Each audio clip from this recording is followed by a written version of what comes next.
വയനാട് ഉരുൾപൊട്ടൽ ദുരന്തബാധിതർക്കായി പിരിച്ച കോടികൾ എവിടെ പോയി? വീട് വയ്ക്കാൻ പണമില്ലാതെ കോൺഗ്രസ് കുഴങ്ങുമ്പോൾ പുറത്തുവിട്ട കണക്കുകളിലെ ഞെട്ടിക്കുന്ന വൈരുദ്ധ്യങ്ങൾ എന്തൊക്കെയാണ്? വയനാട് ദുരന്തത്തിനു ശേഷം കോൺഗ്രസ് നടത്തിയ ഫണ്ട് പിരിവും അതിന്റെ കണക്കുകളുമാണ് നമ്മളിന്ന് ചർച്ച ചെയ്യുന്നത്.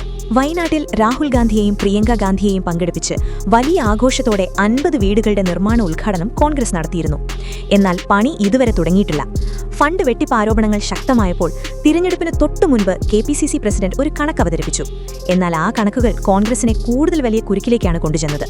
ധനലക്ഷ്മി ബാങ്കിലെ 2 അക്കൗണ്ടുകളിലായി ഒരു ആപ്പ് വഴി 5.38 കോടി രൂപയാണ് പിരിച്ചെടുത്തതെന്നാണ് KPCC പ്രസിഡന്റ് പറയുന്നത്. എന്നാൽ ശ്രദ്ധിക്കുക, ഈ ഫണ്ട് പിരിക്കാനുള്ള ഒരു ആപ്പ് ഉണ്ടാക്കാൻ മാത്രം 9,30,000 രൂപയാണ് കോൺഗ്രസ് ചെലവാക്കിയത്. മാത്രമല്ല, സുതാര്യമായി എല്ലാവർക്കും കണക്കുകൾ നോക്കാമെന്ന് പറഞ്ഞു തുടങ്ങിയ ആപ്പ് പെട്ടെന്ന് അപ്രത്യക്ഷമാവുകയും ചെയ്തു.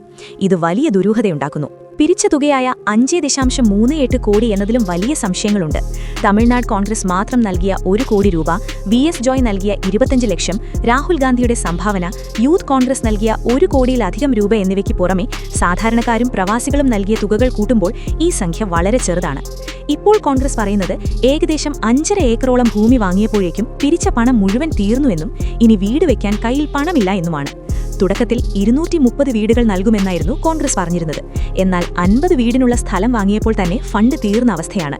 സർക്കാരിന്റെ പുനരധിവാസ പദ്ധതികൾ നിലവിലുള്ളതുകൊണ്ട് തന്നെ ആരാണ് ഈ കോൺഗ്രസ് വീടുകളുടെ യഥാർത്ഥ ഗുണഭോക്താക്കൾ എന്നതും വ്യക്തമല്ല.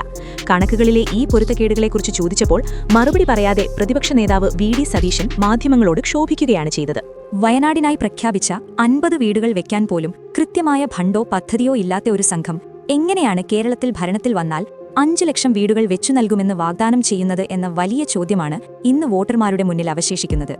ഈ ചോദ്യങ്ങൾക്ക് കോൺഗ്രസ് ഇനിയും വ്യക്തമായ മറുപടി നൽകേണ്ടതുണ്ട്.